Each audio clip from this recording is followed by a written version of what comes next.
Now, this whole video is going to be centered entirely within Kew Gardens.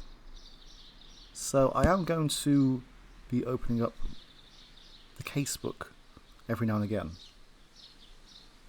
Otherwise, the next video will start out with several minutes of quiet time.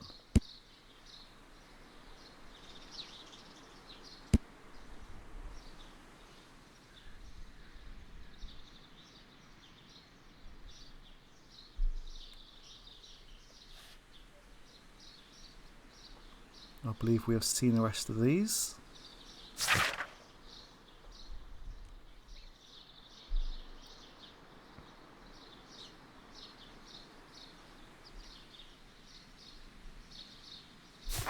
Okay, let's make a start.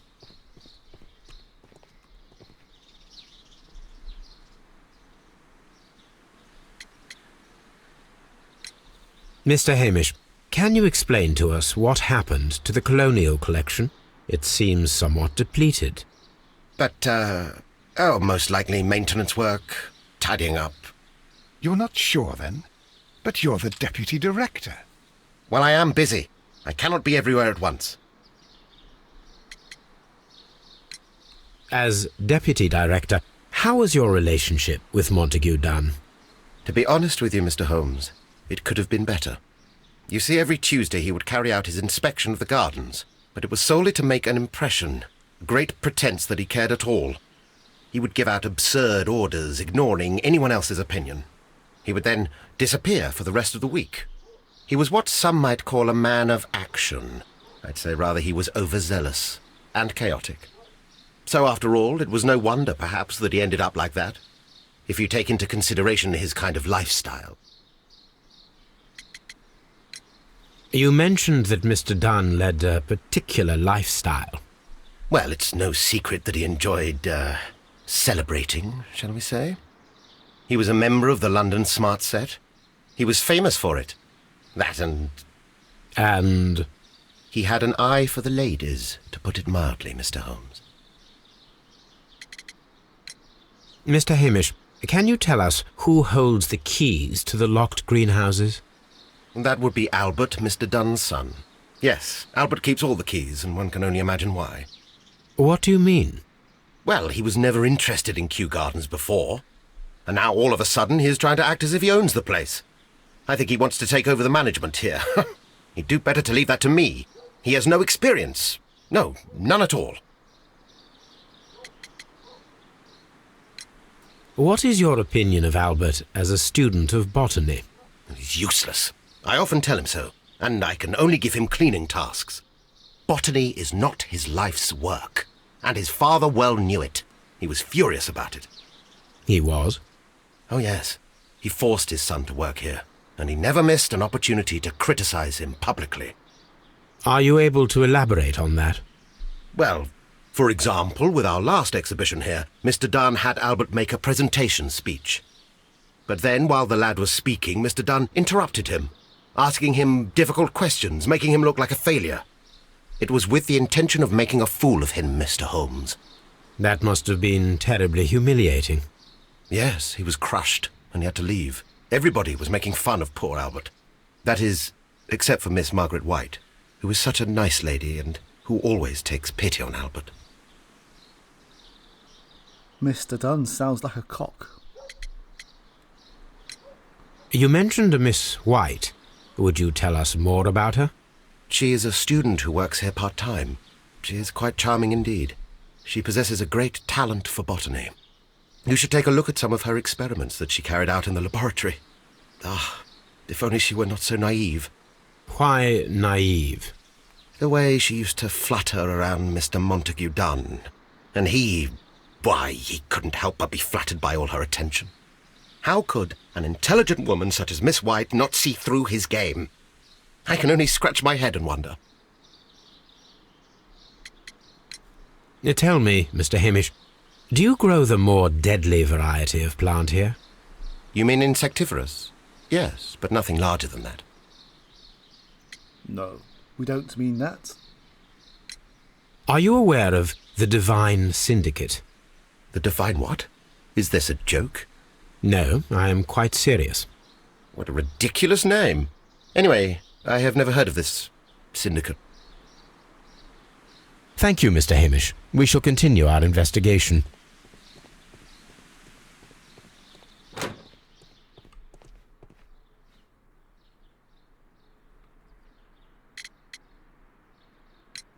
Who is Miss Margaret White?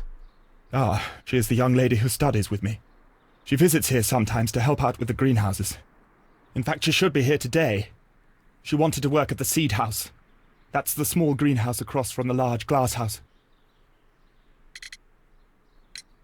We noticed that a part of the colonial collection has been cleared. Ah, at the moment I'm just dealing with the storage room. I don't know much about the other rooms. I imagine that your relationship with your father may have been a strained one. Yes. I cannot say that he was a kind man, for he never listened to me at all. He forced me to work here. But now, after his death, I've been pondering it over. Perhaps he wasn't so wrong about me after all. I have to follow his path, and I have to manage Kew Gardens, and I can do it. I can be as good as any other who works here. Would you please tell us about Martin Hamish, the Deputy Director? Well, I have to tell you that Mr. Hamish is not and has never been the Deputy Director of Kew Gardens. My father would not have tolerated it. Indeed? That is most interesting.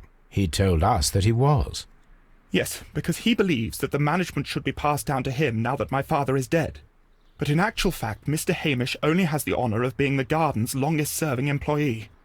In fact, if we are to think logically at all, it should be me who takes over the management of Kew Gardens.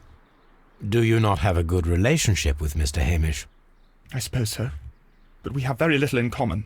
Mr. Hamish loves his plants and Kew Gardens, and I cannot say that I share his passion. I see. And how was his relationship with your father? Oh, he hated my father. It was obvious. He would be furious whenever my father boasted of Kew Gardens in the newspapers or at conferences. He was convinced that my father was stealing all of the credit for himself. But my father treated Mr. Hamish in the same way as he treated anyone. Dismissively. With indifference. Well, unless you are a woman. Tell me, have you ever heard of the Divine Syndicate? No, I cannot say that I have. Do you hold the keys to all of these locked doors? Yes, you can have them. But I cannot give you the keys to the cloakroom. The employees' effects are private. I am sure you understand. Thank you, young man. We shall see you again soon.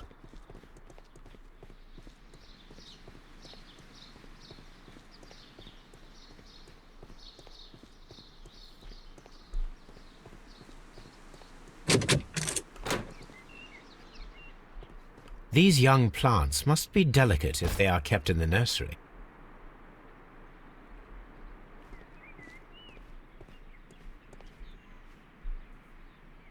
This certificate belongs to Martin Hamish.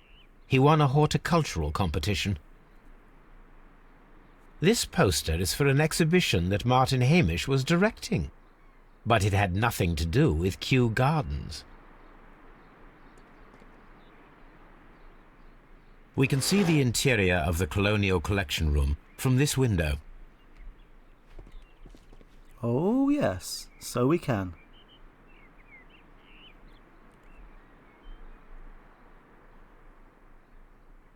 A thesis written by Martin Hamish. A glasses case. It is empty. This area serves as Martin Hamish's office.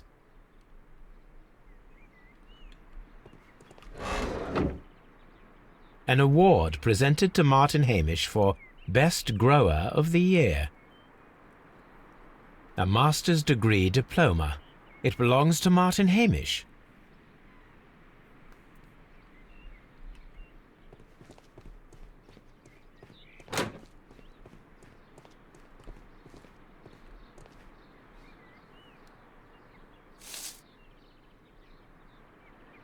It is a bust of Montague Dunn. I am curious if the marble that we found will fit this place. Here it is. The marble fragment that we found in the Colonial Collection Room is what they have in common.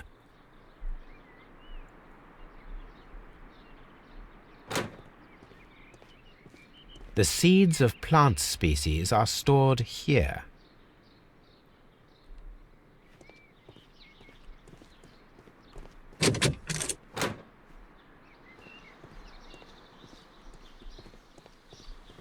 Open.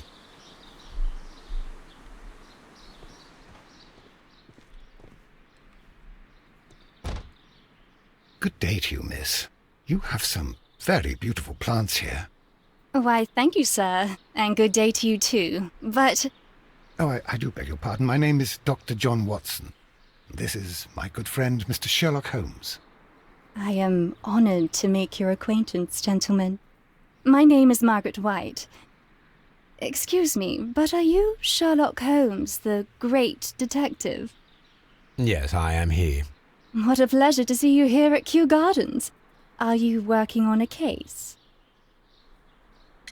All right, Watson, keep it in your long johns.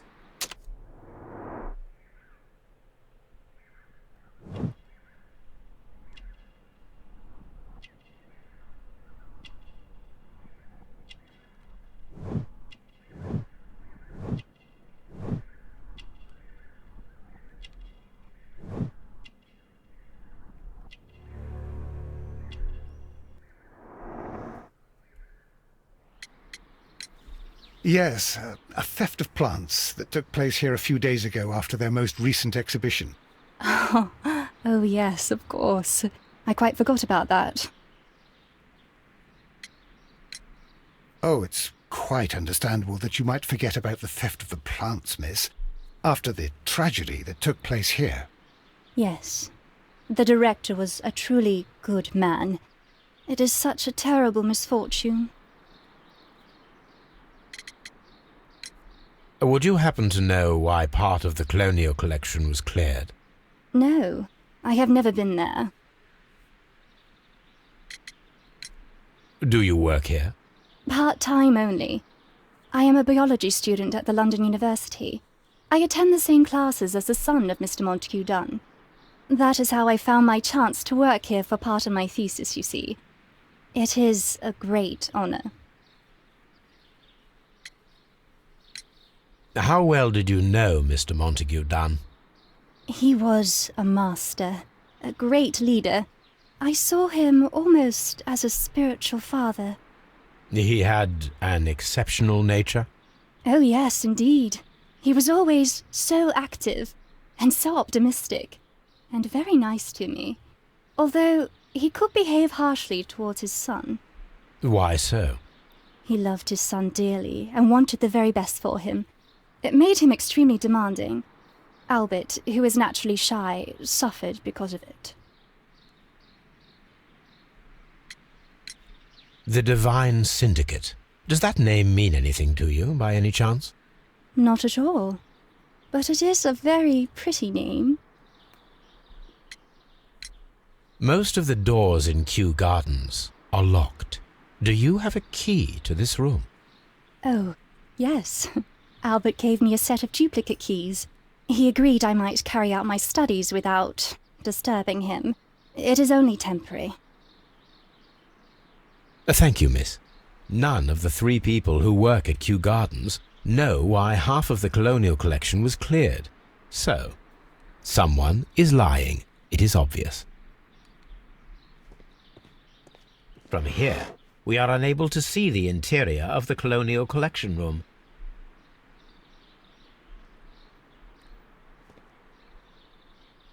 These leather gloves are new and of good quality.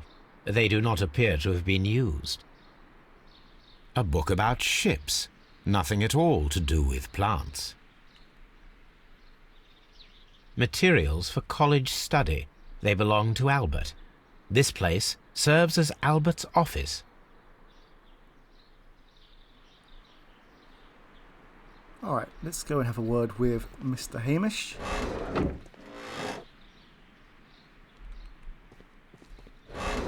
as I believe we have explored all the rooms now. Well, apart from the offices.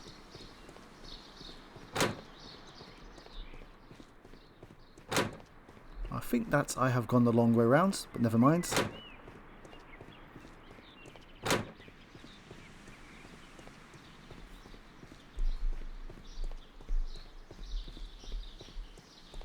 Oh, it's a shame that I can't walk all over his flowers.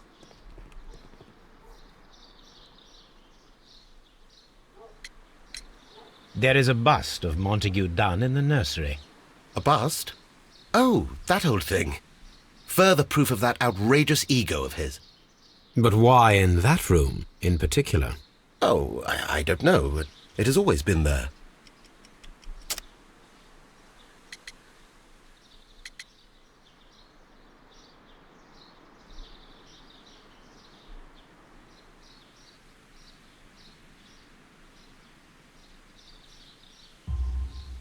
It is strange, because I recovered a fragment of the bust inside the Colonial Collection Room. Really? Oh, well, so I am mistaken. It ought to have been removed during the clean-up. This room is so small. Do you know who moved it? I have no idea. Surely Mr. Dunn requested it. Do you have any more questions like this? Because fragments of rock are not my responsibility. Evidently. Thank you, Mr. Hamish. We shall continue our investigation.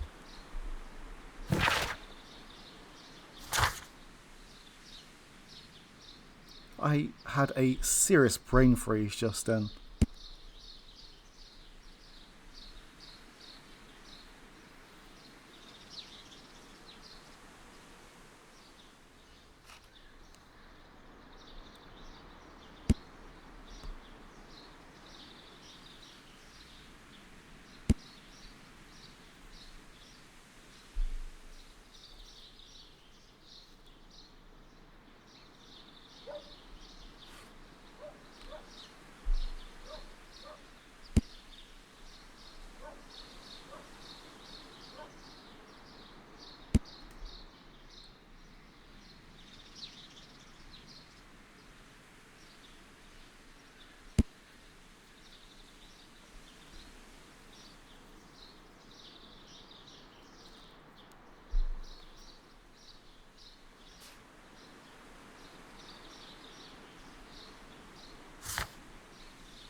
Oh, thank you, Watson.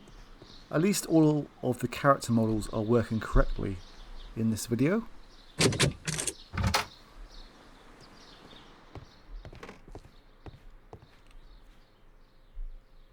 French wine, a remarkable vintage. Champagne. Montague Dunn had good taste.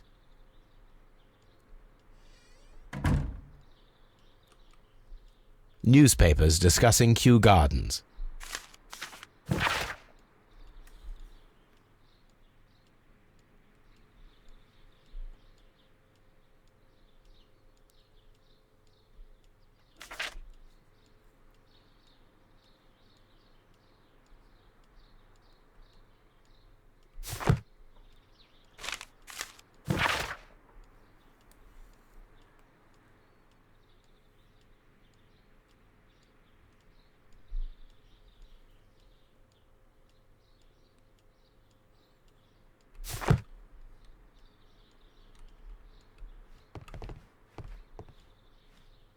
A photograph of Montague Dunn and Reynold Hamish.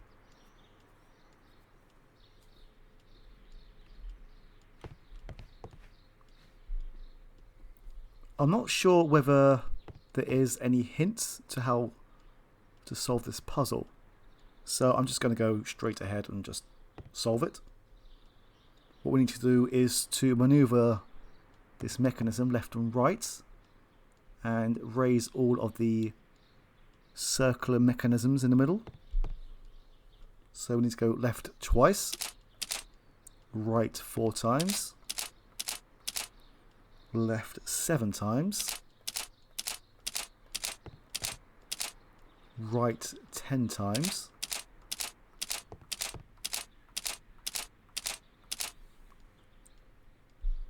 left all the way down to the halfway point.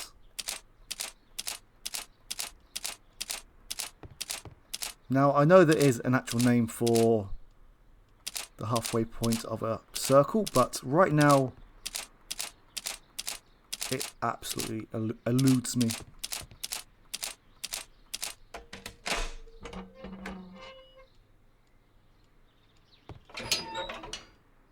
I'm feeling very tired right now, so my brain is not working 100%.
I suggest that we don't tell Miss Margaret White about this document.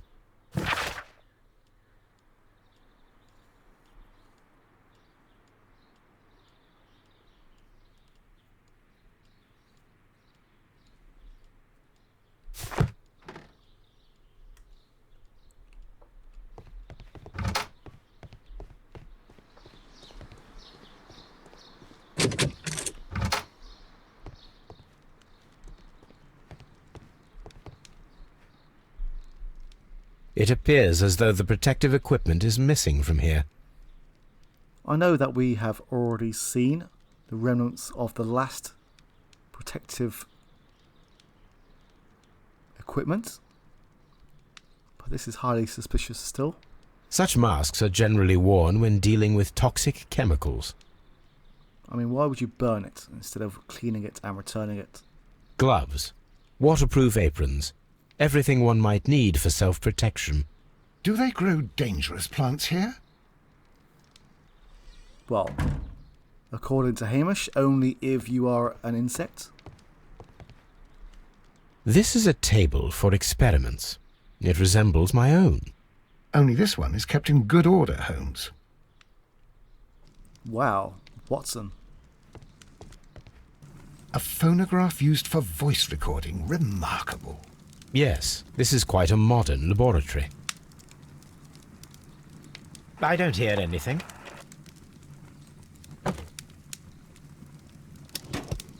And it seems clear from these multiple experiments that plants do respond to their environment and have a form of consciousness. Margaret White, February 1895. Report number 245. Study report.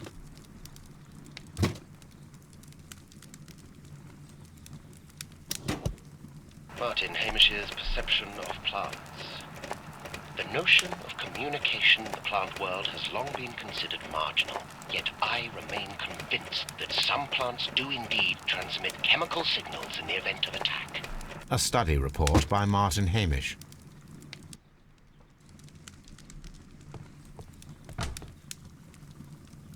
Chemicals, a sufficient quantity for some serious experiments.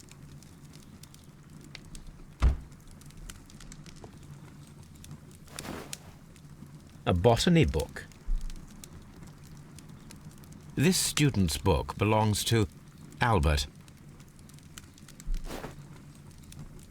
Why does it say repeat year on the back?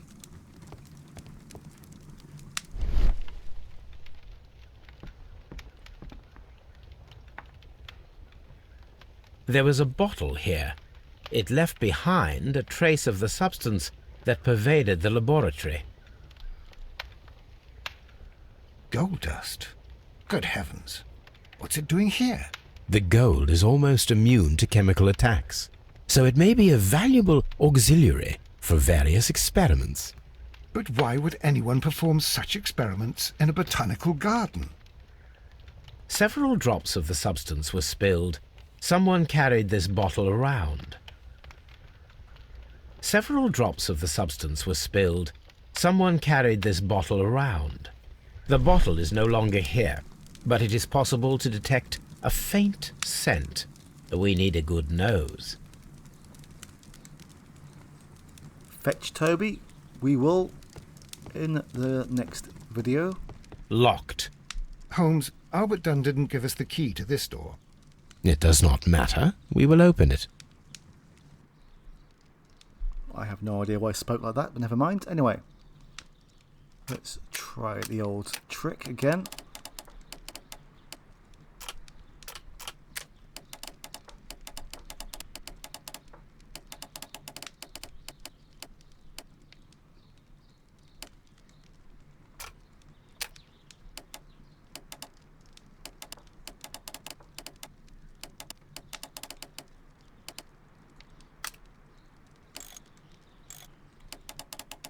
And this one, I believe, is half of the other ones, so we just need to match up these two. Oh, there we go. Open.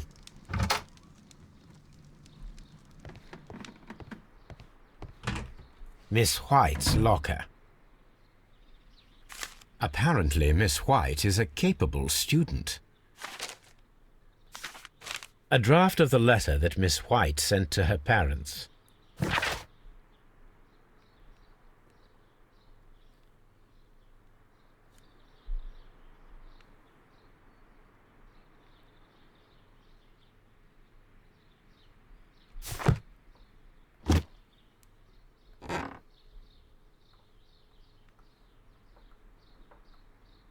These jewels must be worth a small fortune.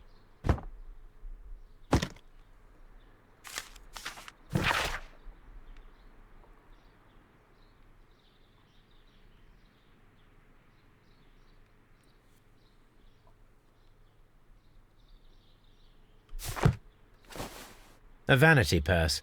It is of high quality.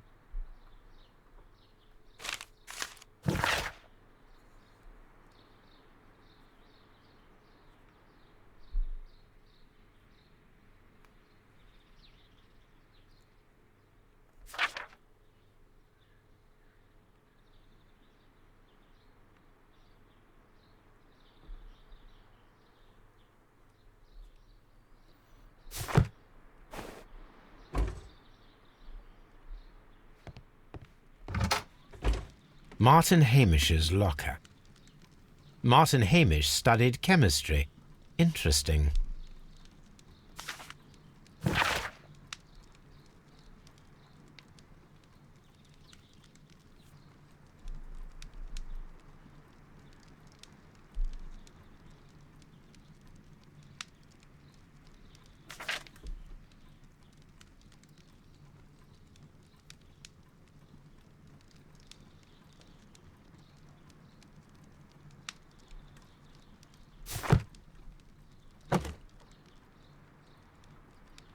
Father and I, Kew Gardens.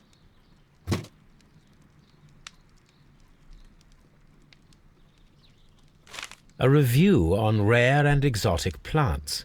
Martin Hamish has written several pieces.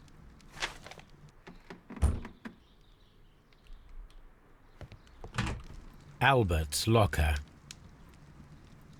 Specialist articles on shipyards and ship construction. Albert Dunn has a great passion for shipbuilding and the sea.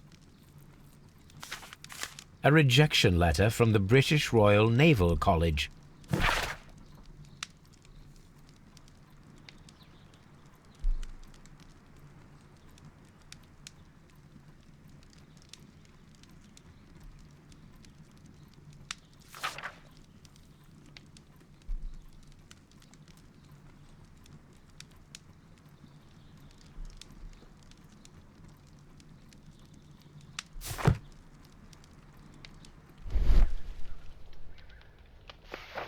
a picture of Miss White and Albert in front of the University of London. And they seem to get along.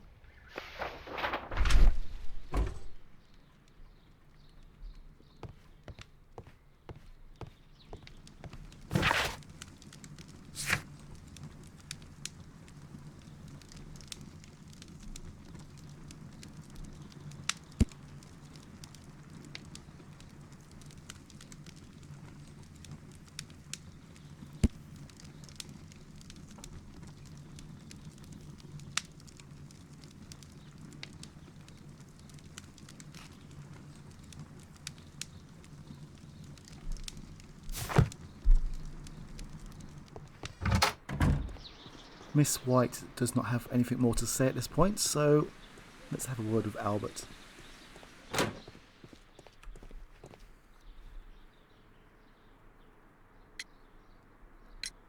I perceive that you are passionate about the Royal Navy.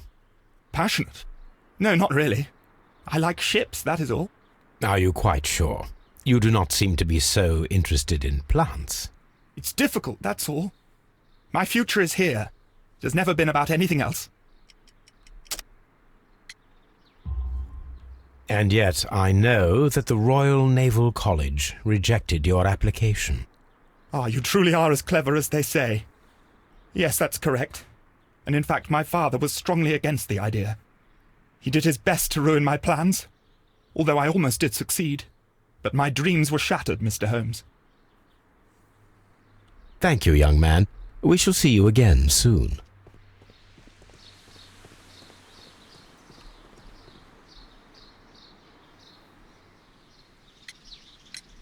Mr. Hamish, was someone from your family connected with Kew Gardens? Family? No. I'm the only one with a passion for botany. I do not think so. This photograph of you and your father at Kew Gardens suggests the opposite. But you have no right to. Do tell us more about your father. He was, indeed, the greatest botanist of his time in the British Empire.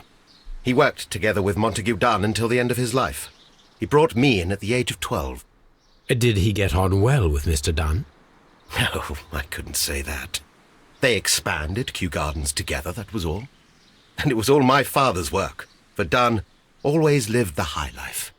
So Mr. Dunn was not helping your father? Oh, yes, he provided the financial support. And as far as he was concerned, that fulfilled his role. But the worst of it was, he declared himself as the master of Kew Gardens. Fame meant nothing to my father, so it was easy for Mr. Dunn to take all the credit. Thank you, Mr. Hamish. We shall continue our investigation. We have done pretty much all that we can do right now, especially without Toby, but he will be joining us soon. But before we leave, we have picked up a lot of new clues.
And that is it for now. We still have no real idea who is the culprit.